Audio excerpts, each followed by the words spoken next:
Y acaba de sacar la encuesta de la UCA donde el 63% no cree en partido.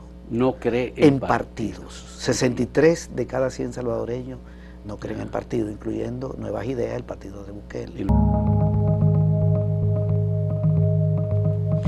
Bien, por los indicios que César Augusto nos ha dicho que existen, hay preocupación. Una diputada dijo, bueno, se terminó la democracia, no hay democracia aquí en El Salvador. Uno dice, bueno, y esta reducción, además del funcionariado, de la cantidad de diputados, que se redujo bastante, de 85 lo redujeron a 60. De 84 a 60. De 84 a 60. Entonces, a futuro hay procesos electorales para alcaldías, diputaciones. El propio presidente de la República está electo ya del 2024 hasta el 2028. Hasta el 29. Hasta el 29, porque son 5 años. Sí. Ok. ¿Cómo tú ves eso y qué posibilidades hay de que el propio Bukele participe en una ratificación de su mandato? Bien, mira, hay elecciones en el 27, habrá elecciones para elegir a diputados y alcaldes. Y alcaldías. Elecciones municipales. Lo que se conocen como elecciones de medio término. Exacto. Bien. Porque son de 3 años. 24 ahora, en el 27 toca. Pero Bukele, que tomó posesión este año, llega hasta el 29. En el 29 serían las presidenciales. Entonces acaban de aprobar que Bukele no va a llegar hasta el 29, sino hasta el 27. Eso es parte de la reforma. En el 27, él va a ser candidato a la presidencia. Recorta su mandato en 2 años. Lo está recortando. Lo está recortando. ¿Por qué lo recorta? Y dice, no voy a gobernar hasta el 29, sino hasta el 27. Y ahí voy de candidato. Y ahora por 6 años. Porque ahora será de 6 años. Pues de 6 años a partir para juntar las elecciones legislativas municipales con las presidenciales. Y esto obedece a que hay mucho desgaste de los alcaldes del gobierno y de los diputados. Para que tengas una idea, en el país hay 44 municipios, 43 alcaldes, de los 44 son del gobierno, están vinculados al gobierno, al partido de Bukele y a partidos aliados. O sea que hay 43 alcaldes que le responden, de 44. Hay una alcaldesa del partido Arena que es diferente. En el caso de los diputados, ellos tienen de 60, 57 están con Bukele. 55 de su partido y 2 de... Uno del Partido Demócrata Cristiano. Y otro del PCN aliado. Ok. Pero resulta que el pueblo no ve acciones positivas ni en la asamblea ni en las municipalidades. Y tiene mucho que ver con la presidencia. Porque a las municipalidades le quitaron el FODE, que era un 10% de los ingresos corrientes se destinaban a los municipios. Ahora es el 1.5. Prácticamente se lo han quitado. Y le quitaron la administración de parques y centros de recreación, le han quitado dinero. Las alcaldías están asfixiadas y no hay obras. Están haciendo una pantalla en la de San Salvador, en el centro. Ahí en el centro. Pero el país, el pueblo tiene mala opinión de las alcaldías y son vinculadas al gobierno. Pero la gestión de Bukele tiene apoyo popular. Bukele todavía sigue siendo una figura con respaldo popular, como presidente, como figura política. Yo creo que ahí se mezcla la crisis de la oposición, el desprestigio y lo de la seguridad pública, que han bajado los asesinatos. El tema de la seguridad pública es su punto más importante. Más importante. Por el lado de los hay seguridad pública, de verdad. O sea, han bajado sustancialmente los homicidios, pero no los hechos delictivos. El informe de la Fiscalía de su 5º año, con respecto al primer año, nos da un incremento de los delitos, de 98.000 a 103. Pero han aumentado violencia contra la mujer, hurtos, robo de vehículos, desapariciones, pero han bajado los homicidios, que es lo más sensible. Entonces, eso es una realidad, no importa si fue con un pacto. Hay personas que a mí me dicen, ¿y qué importa que hay un pacto? Si lo concreto es que hay menos... Eso la gente no lo cuestiona. Las maras no tienen la presencia que tenían. Entonces, hay un logro en seguridad. Eso está claro. Entonces, la gente le dice a Bukele, te doy un segundo mandato, pero me vas a resolver el problema económico.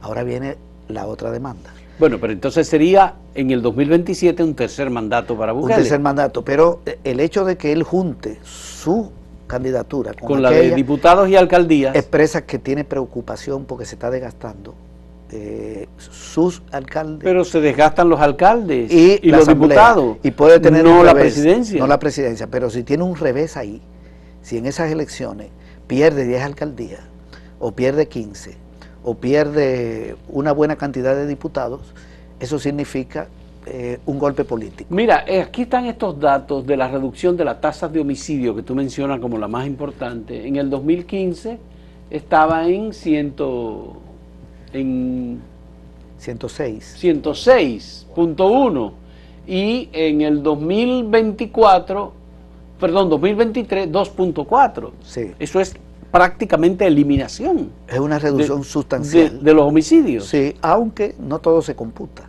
porque las desapariciones no han bajado y las desapariciones se convierten en homicidios, pero sin duda hay una reducción. Hay una reducción y esa es su gran carta de presentación. Ahora, ¿cuál es su preocupación? Porque hay mucho miedo al gobierno. Desde la oposición hay miedo al gobierno. El cardenal acaba de decir, tenemos miedo, porque el cardenal es un hombre que viene de la teología de la liberación, bueno, no tanto, digamos, pero ha sido bastante progresista y es opositor en sus declaraciones. Pero también Bukele tiene miedo. Bukele le tiene miedo a las elecciones del 27, a tener un revés en las alcaldías y en la...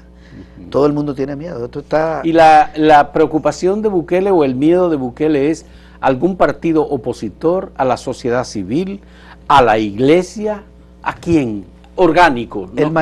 No podemos decir pueblo, pero ¿a quién? El mayor temor es al movimiento popular. Al movimiento porque el movimiento popular está muy fuerte. Ahí es donde está la contraparte. Organizaciones populares, como por ejemplo el Bloque de Resistencia y Rebeldía Popular, que hace marcha, manifestaciones, son 35 organizaciones, campesinas, sindicales, juveniles, feministas.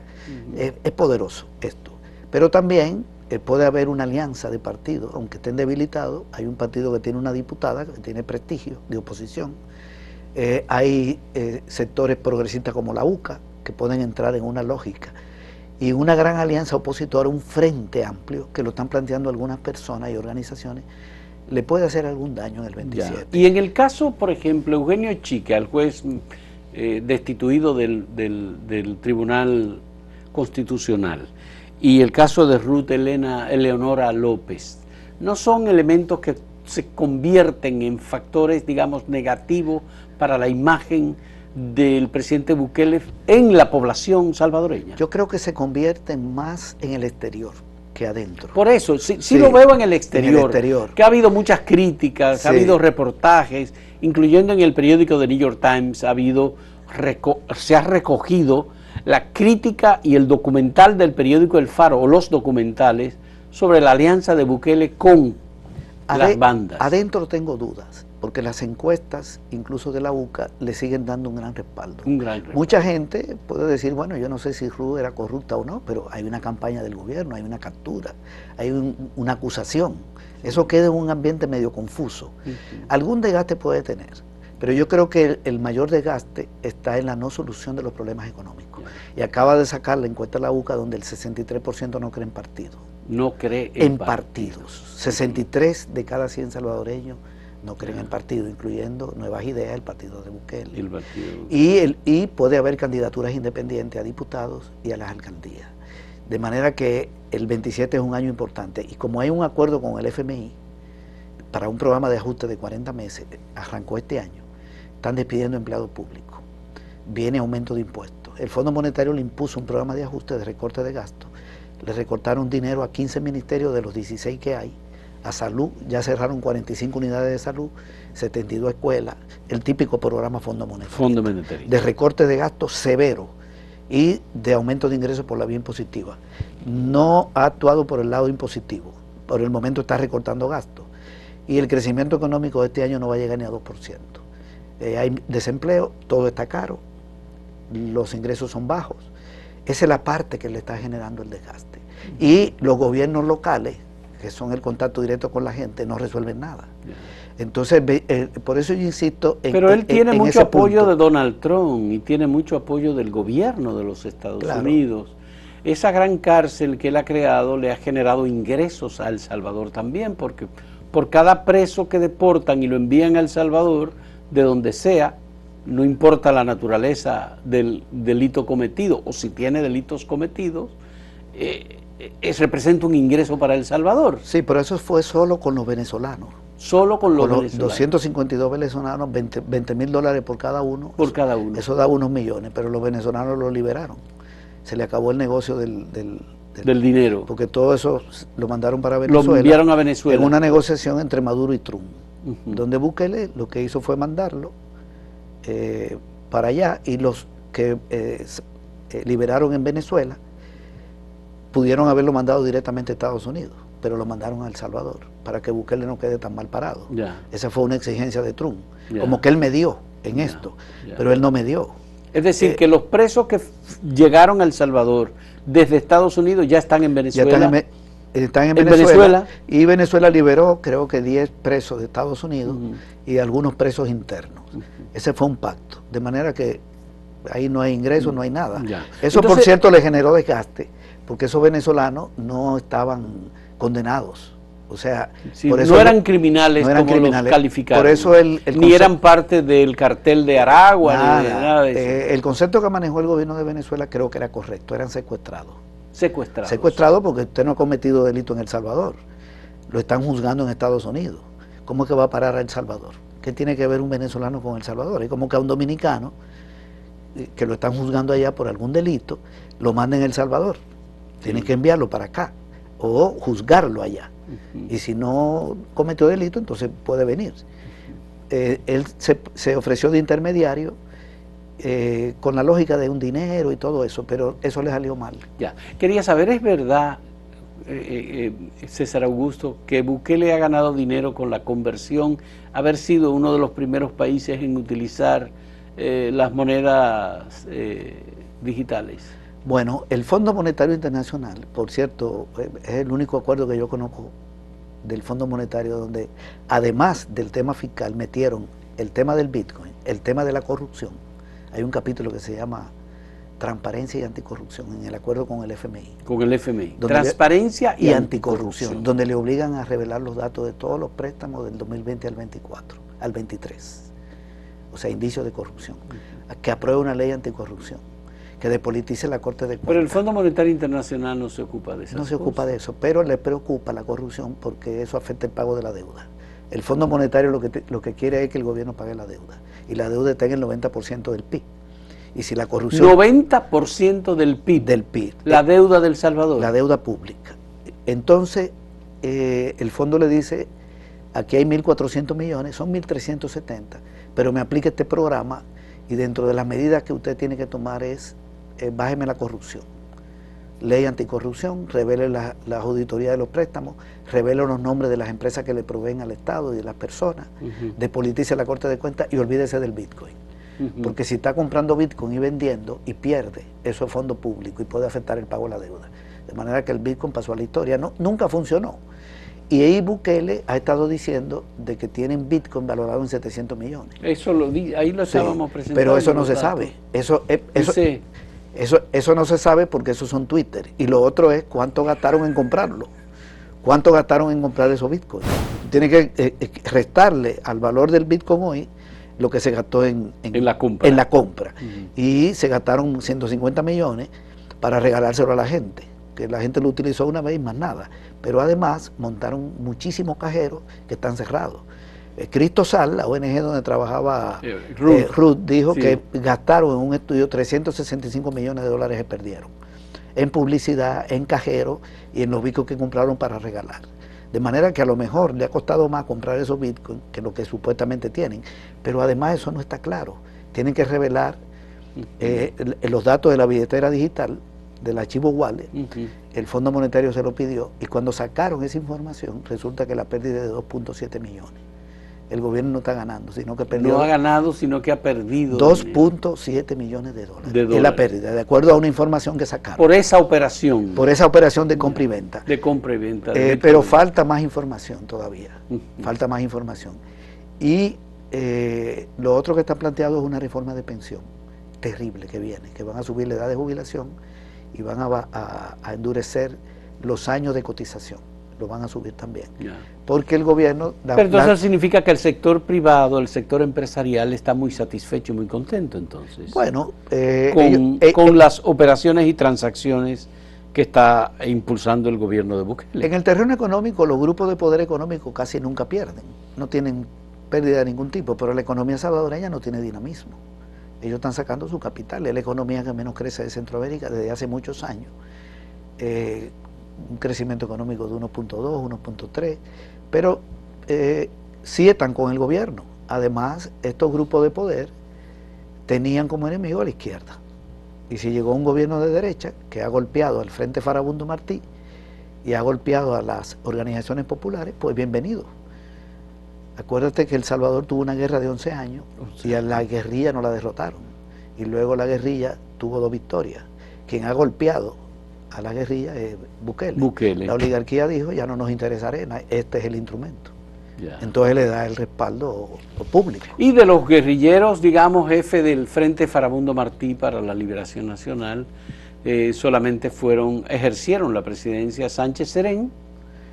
Como presidente. Como presidente. Serén, y antes Mauricio Funes. Y Mauricio Funes, pero Mauricio Funes fue un periodista que finalmente terminó, no era del Frente, no.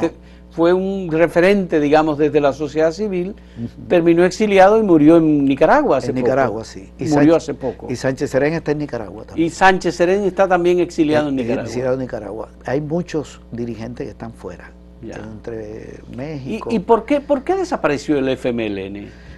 Bueno, un revés electoral muy fuerte en el 2000, sobre todo en el 2019 y en el 24, pero eso tiene... la explicación no requiere más de un programa para poder explicar ese fenómeno. Pero es un fenómeno que nos importa mucho porque muchos dominicanos, varios dominicanos, fueron enviados por la izquierda dominicana, particularmente el Partido Comunista Dominicano, envió dominicanos a esa guerrilla. Varios murieron en la guerrilla del Salvador y el Frente se disolvió. Sí, yo fui parte de ese grupo. Murieron 4 allá y el resto está vivo, 22 quedaron vivos. 22. Sí, bueno, hay algunas personas que tal vez han fallecido ya por el tiempo, yo creo que sí. Yo era del PSD. Sí. Yo estuve en Nicaragua. ¿Tú fuiste como parte de los enviados por el PSD para...? Nicaragua y estuve en El Salvador. A Nicaragua y El Salvador. Yo estoy fuera del país desde el 85, son 40 años. Entonces yo he sido amigo del FMLN, conozco bien el problema, pero ahí se mezclaron muchos elementos, contradicciones internas, pugnas internas, una crisis alrededor del tema Bukele, cuando Bukele lo expulsan y un sector no está de acuerdo con la expulsión. Ahí hay muchas cosas que son delicadas de tocar, pero sin duda Bukele lo desangró. Cuando Bukele se va, después que es alcalde de la capital, después que es alcalde por el FMLN, y acumula un prestigio y viene el conflicto interno y su expulsión, se arrastra, se lleva a mucha gente. Y aquí se venía acumulando un desgaste en el ejercicio de gobierno. De 10 años, había cierto malestar, y pasaron otra cosa más delicada. Pero hay un bajón y Bukele conforma su candidatura alrededor de los votos del Frente y de votos que no son Frente, incluso de sectores de derecha. Pero cuando él gana la primera vez, él gana con muchos votos de izquierda. Muchos votos de izquierda. Y progresista, él desangra al Frente. Al Frente, sí. Y ya en el gobierno persigue al Frente con el fiscal. Cuando controla la fiscalía viene la persecución de la ministra de Salud, de la exministra de Salud, del exministro de Hacienda, de una cantidad de... Y comienzan a levantar casos ante la opinión pública y muchos se van en el exterior. Entonces hay un desprestigio ahí muy fuerte, porque además la nueva dirección del Frente desde el 2019, el grupo que lo controla, que es el que se opuso a la expulsión de Bukele, no es un grupo opositor al gobierno, no tiene una postura opositora y hasta acepta que los perseguidos son corruptos, lo insinúa, se monta en la política de Bukele. Esto lo digo con mucha responsabilidad. Porque, bueno, yo soy amigo de los que están al frente y los que no están los otros, pero yo creo que hay una táctica política ahí incorrecta, que ha ayudado a Bukele. Entonces no son oposición. La oposición a Bukele es el movimiento social. Resultado, el Frente no tiene un diputado y no tiene un alcalde. Uno solo. Uno solo no lo tiene. Un diputado y un alcalde. O sea, más o menos la izquierda dominicana. Yo creo que aquí hay uno. Sí, hay un diputado. Sí. Un diputado de, creo que de Alianza País. Sí, allá un partido que gobernó la presidencia, que tuvo la presidencia, hoy no tiene presencia en el Congreso. Y no tiene alcaldía. Es una disminución sensible. Ya. Grande, grande. Y es un país en donde se dio un proceso político muy largo, una guerra de guerrilla igualmente, convertida en guerra civil en la práctica. Sí. Y aparte de que es un país de un territorio muy pequeño. También, sí. Que converge en Centroamérica con otros conflictos, como se dio la revolución nicaragüense, como se dio el conflicto en Guatemala. En Guatemala también, que ha sido muy poderoso. La década del 80 era y la situación en Honduras también, con Mel y con el Xiomara ahora, que también son países que están en una muy seria dificultad democrática. Sí, bueno, la década del 80 fue de guerra. Toda la guerra en Centroamérica, solo Costa Rica no estaba en guerra. Solo Costa Rica. Porque Honduras, aunque no estaba en guerra, tenía a la contra, que atacaba a Nicaragua. Pero ahora lo grave y lo peor es que Costa Rica entra en una crisis política, con el intento de el presidente, bueno, el presidente Chávez ha sido verdaderamente negativo, insólito para el proceso democrático en Costa Rica. Invitó a Bukele y le rindió pleitesía. Le rindió pleitesía. Y él sabe lo que eso significa. Sí, y sabe cómo fue la reelección. Ya. Ahora está en un proceso de impugnación por parte de el Parlamento, ya autorizado por el Tribunal Constitucional para ser juzgado. Sí, esa es la realidad. Y en Guatemala, bueno, hay un gobierno... el gobierno de Arévalo, muy débil, que no ha tenido tranquilidad ni paz para ejercer el gobierno. Donde hay más estabilidad en Nicaragua, hay estabilidad en El Salvador, porque Bukele tiene... Bueno, porque es una estabilidad con dictadura. Sí, pero digamos, está estable en ese sentido. Tiene un poder muy... Y Honduras, ahí hay un proceso interesante. Hay elecciones ahora en noviembre. Puede ser que continúe el Partido Libre, la oposición es fuerte, el Partido Nacional, el Partido Liberal, sobre todo el liberal, que ahora lleva a Ana Rala. Pero bueno, el país con mayor estabilidad sigue siendo Panamá, en este caso, si tomamos al Istmo como parte de Centroamérica. Sí, Panamá y yo diría que Costa Rica también.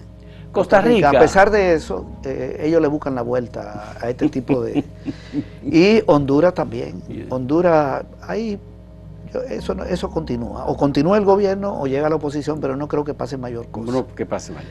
Bien, vamos a hacer una última pausa en este diálogo con César Augusto Sención, nuestro invitado de hoy, economista dominico salvadoreño.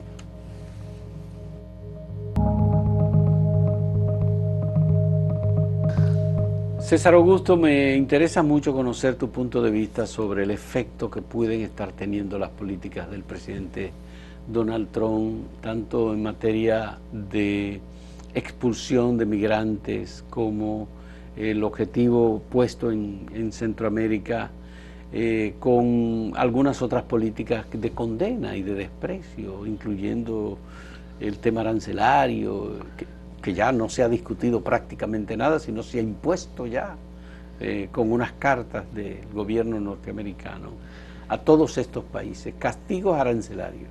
Sí, bueno. Además está el tema de la remesa, que es otro elemento que igualmente afecta mucho a Centroamérica, a El Salvador, porque hay una gran cantidad de migrantes. Sí. El gobierno de Estados Unidos está muy agresivo, pero esto tiene una lógica, y es que Estados Unidos está perdiendo hegemonía económica y en otros terrenos. Voy a compartirte algunos datos duros sobre eso. Cuando cerró el siglo XX, Estados Unidos tenía el 31% de la producción mundial, del Producto Interno Bruto mundial. Ya había perdido mucho, porque llegó a tener 50, y en este momento tiene el 25% del PIB mundial. Es mucho, pero no es 31%. Y China, que tenía 3,7, cuando cerró el siglo XX, tiene el 19%. O sea, ya se le acercó bastante. Y tanto Estados Unidos como China superan a la Unión Europea, que tiene como el 18% del PIB mundial. De manera que aquí hay una rivalidad importante. China se convirtió en el país más exportador del mundo, con el 15%. Estados Unidos tiene el 8%. Y Alemania el 7%. Esos son los 3, ahí está el 30%. Cuando China lo alcanza en la producción, y ya lo supera en la exportación, si lo alcanza, el dólar deja de ser la moneda mundial.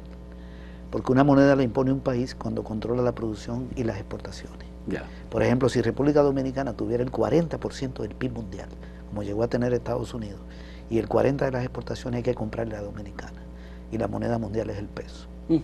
Así es el asunto. Esto está en riesgo. Pero ahora hay un bloque, que es el BRIC, donde está Brasil, Rusia, la India, China. Rusia la economía 11, Brasil la 9, la India la 5, está Sudáfrica, y hay otras naciones como Irán, son 11, son 10. No, aceptaron a Indonesia como parte del BRIC en la última reunión en Brasil. Sí, y está Irán, está Emiratos Árabes, Egipto, bueno, son 10 y 11 socios. Ahí está el 38% del PIB mundial y casi el 30% de las exportaciones. Exportan más que la Unión Europea y mucho más que Estados Unidos. Y ahí se está barajando la posibilidad de una moneda común. Hay una contradicción, porque el BRIC no es la Unión Europea, que es homogénea. Esto es bastante muy diverso, muy diverso, pero tienen un objetivo común, que es la integración y ayudarse entre ellos en esta batalla de poderes a nivel mundial. Es un bloque. La Unión Europea es otro bloque y Estados Unidos en sí mismo es un poder, China también. Son economías complementarias. Brasil tiene mucha agricultura, Egipto también, China demanda productos de ese tipo, China es muy industrializado, Rusia una potencia energética, una potencia militar. Cuando tú ves esos 10 países, eso es fuerte, y con petróleo, gas, tienen más del 50% del petróleo del mundo y más del 50% del gas, que son el 65% de la energía mundial. Esto es lo que está planteado. Estados Unidos veía venir eso desde hace rato y tuvo sus estrategias, pero no caminó bien. Ahora llegó Trump. ¿Cómo enfrentar esto? ¿Cómo impedir? Estados Unidos necesita crecer 5%. Si China crece 5%, Estados Unidos 5% para que nunca lo alcance, o crecer 4%.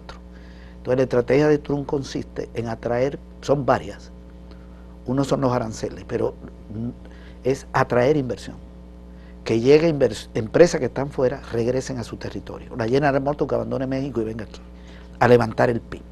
Pero eso no es un proceso de un periodo de 5 años, 6 años, eso se lleva mucho más tiempo. Se lleva más tiempo y ya está claro que no van a regresar. Las empresas de capital estadounidense que están en el exterior no van a regresar. No van a regresar. No van a dejar China, no van a dejar México porque la mano de obra de Estados Unidos es muy cara y porque ese mercado es infinito, el chino y el de la India. Si regresa para aquí a hacer vehículos aquí no van a entrar en China, pierde el mercado chino. Entonces ahora impuso otra política. Vengan a invertir aquí europeos, japoneses, Corea del Sur, entonces le ha impuesto y el arancel es un mecanismo de negociación. Ya. Te pongo el arancel para negociar otra cosa, que es lo que está tratando de hacer con México y con Canadá, que todavía no lo ha logrado. Le dio un periodo nuevo de 3 meses a México. Es muy complicado con México, por la dependencia de las dos economías. Pero ya entonces, lo que pasa es que todo esto ha destruido, por ejemplo, el concepto de Occidente. Ya no existe. Es decir, frente a China, por ejemplo, Occidente ya no actúa de manera igual. Europa está colonizada por Estados Unidos. Para mí, salvo países como Turquía, que tienen su independencia, que por cierto entró como socio al BRIC. Entró como socio al BRIC. Hungría, sí. Pero Europa, la guerra con Ucrania le afecta. Sí, en vez de comprar los combustibles baratos, ahora se lo compra Estados Unidos. Estados Unidos le vende lo que antes le vendía a Rusia. Pero le sigue comprando a Rusia. Un poco, pero tiene una mayor dependencia energética de Estados Unidos y más cara. Le compra armas a Estados Unidos. Por eso le facilita las cosas a China. Ajá, pero ¿por qué Europa aceptó todo eso? Y ahora acepta subir el 5% de su gasto, de su PIB para la OTAN y comprarle armas a Estados Unidos. Están sometidos. Y le imponen un arancel de 15%. Y ellos acaban de decidir que no le van a poner arancel a Estados Unidos durante 6 meses. Entonces Estados Unidos tiene el control de Europa, ha logrado ahí, pero eso no impide que China siga avanzando y la India. Entonces estoy mencionando esto porque el tema del arancel, que aparece como el más importante, es una política de cierto sometimiento. Entonces, digamos, eso lo ha logrado, pero cuando yo calculo la inversión que va a llegar de Japón, la que va a llegar de Europa y de Corea del Sur, es apenas el 2% del stock de inversión, no resuelve. Del stock de inversión extranjera que hay en el país. Es decir, Estados Unidos no resuelve. No resuelve el levantamiento de su economía. Pero hay una cosa que no se ve, y tal vez tú como economista lo puedes observar, pero no se nota, y es que Estados Unidos está alimentando a un grupo de enemigos, de gente que perdió la confianza en Estados Unidos, en su moneda y en la palabra del gobierno norteamericano. Claro, porque está peleado con el mundo entero. Está peleado con aliados y con otros definidos como enemigos. Está peleado con Canadá. Con Canadá, con sus amigos naturales, con Japón, socios, vecinos. Pero ha logrado imponerle ya acuerdos. Puso acuerdo con Europa, con Japón, con China, se pusieron de acuerdo, con Corea del Sur, con el 80% del PIB mundial, ya hay acuerdo. Falta México, Canadá y el resto de países que no tienen un mayor peso. Los aranceles le van a afectar a partir de agosto. Esa política... Pero los aranceles lo van a pagar los norteamericanos. Sí, la estrategia es atraer inversión para levantar el PIB. Golpear el Estado profundo, o sea, la burocracia que me obstaculiza. Tercero, aranceles como mecanismo de imposición para atraer inversiones y para reducir el déficit comercial. Lo otro es controlar las rutas comerciales. Necesitan controlar las rutas comerciales, por eso el canal de Panamá, para golpear a China, sacar a China del canal, de Centroamérica, de Suramérica, del Océano Índico. El ataque a Irán tiene que ver con esto. Hay la zona de Makran, que son 1000 kilómetros de Irán y Pakistán. Ahí están tirando gasoductos que llegan a Pakistán hasta la India y hacia arriba al mar Caspio, Turquía, Europa. Irán es un corredor de mercancía y de energía de Europa hasta la India. Y China, que baja los productos aquí y los tira para África. Ellos están combatiendo, Estados Unidos no es casual que esté combatiendo en Somalia, que está ahí, en Yemen, que está ahí, en Níger, que está en África, en Libia, que está en Siria, donde están combatiendo contra los turcos, porque los turcos están en el gobierno y ellos están apoyando a los kurdos. Están metidos en la guerra de Ucrania y están metidos en la guerra, yo diría, de agresión de Israel hacia Palestina. Sí. Están en 7 guerras, le dejó Biden 7 guerras. Entonces Trump llega con una estrategia, arancel, atraer inversión, controlar ruta comercial. Por eso Marco Rubio viajó a Centroamérica. No quiero chinos aquí en Guatemala, los puertos son nuestros. En Panamá se me van los chinos, me sale de la ruta de la seda. En El Salvador, que era en el puerto de la Unión, y en Costa Rica. Pero viene la otra gira hacia Sudamérica, esa viene. Porque los puertos de Sudamérica están bajo concesión china. Y Argentina tiene buenos negocios con China, México el tiene mayor socio comercial, muchos negocios con China. El país al que más le exporta a Chile es China, al que más le exporta Perú es China, Ecuador el segundo es China, Colombia el segundo es China, Brasil el primero es China, Venezuela el primero y Uruguay. China es el país con más inversión. Con más inversión. En la minería, carretera, sacándola desde Brasil la van a sacar al Pacífico. Entonces es una batalla. Estados Unidos necesita controlar las rutas comerciales y levantar su PIB para que China no lo alcance. Pero tratando de defender a Bolsonaro, él no va a lograr nada con Brasil. Pero te explico su estrategia porque se le ve aparentemente esa coherencia, pero a mí me da la impresión de que eso no le va a resultar. Los aranceles. En agosto viene un proceso inflacionario, ahora, en Estados Unidos, porque eso entra, como tú decías, y lo paga la población. Yo tengo los datos hasta junio de Estados Unidos. Te voy a resumir esto. ¿Cómo va Estados Unidos y China con esta situación? La economía de Estados Unidos cayó 0,5 en enero-marzo. Aumentó 1,7 en marzo, en mayo-junio. Cuando tú calculas, no, menos 0,5 y 0,7. Está estancada. Sus exportaciones cayeron ya como 4%, sus importaciones crecieron 25%, porque los empresarios dijeron, vienen aranceles, importemos. Cayó el empleo, pero ha subido enormemente las recaudaciones por importaciones. Pero el déficit fiscal se ha ampliado, porque también ha aumentado gastos, y el crecimiento económico es menor. El déficit fiscal ya va en 1.4 billones, 1.4 billones, y el déficit comercial ya superó los 400.000 millones, casi el doble de los primeros 6 meses del año pasado. Y China creció 5.4, 5.2, sus exportaciones han crecido 7, la inflación va en menos 0.1, en Estados Unidos está casi en 3 y ahora va a subir. Es decir, Y la producción industrial china está creciendo en robótica, más de 30% en vehículos, más de 10% en la industria manufacturera. Aquí sigue la expansión, y sigue la expansión de la India, y Europa estancada, y Estados Unidos que no repunta. Este es el conflicto. Y los aranceles, en medio de todo eso, afectando el comercio internacional. Yo estoy hablando de esto porque son los poderes. Sí. Porque, y ahora está lo de México y Canadá, donde hay un conflicto, pero ahí Estados Unidos tiene mucha cautela porque tiene mucha dependencia de esas importaciones. México coloca ahí el 80%. El 80% de su producción va ahí. A Estados Unidos. Pero sigue prorrogando, sigue prorrogando. ¿Para nosotros qué en este mundo? O sea, República Dominicana. Nada, aceptar lo que disponga Estados Unidos. Ajá, pero hay un mundo donde nosotros no definimos la política. No la definimos. Pero, y no nos están preguntando. Lo que yo estoy diciendo son fenómenos objetivos. Tampoco nos preguntan. No son ideológicos. No. Estamos hablando de lo que ocurre. Yo estoy manejando variables económicas. Dicen que es una carta lo que ellos van a enviar. Sí, pero aquí hay que tratar de negociar que ese arancel no lo pongan, por lo menos a la zona franca. Sí. Lo otro... el arancel es de un 10%. De un 10%. Va a afectar nuestras exportaciones. En Centroamérica es igual, Nicaragua un poco más. La remesa ya no hay mayor problema, creo yo. Es un 1%. Es 1%, no va a pero golpear. Las operaciones tecnológicas, transferencias, etcétera, sí, no van a ser grabadas. Un 1% no es nada. Si un hermano te manda 100, va a pagar 101. Ya. Pero sí la política antimigrante, puede haber expulsión, sobre todo en Centroamérica. Ya quitaron el TPS. Para Nicaragua, sí, para Honduras, son más de 50.000 en Honduras. Entonces, para nuestros países lo que nos queda es la reinserción en la economía mundial. Reinserción en la economía mundial. No podemos estar dependiendo de Estados Unidos y de Haití. Ya, okay. Y de algunos países europeos. Bien. César Augusto Ascensión, señores, muchas gracias por esta interesante conversación, por estos datos valiosos que nos obligan a reflexionar sobre el estado de nuestra democracia y también de nuestra economía. Muy agradecido, César Augusto. Gracias a ti por la invitación. Que siempre es muy agradable tener y muy instructivo tener una conversación contigo. Señores, gracias a ustedes por la compañía en este diálogo. Hasta luego.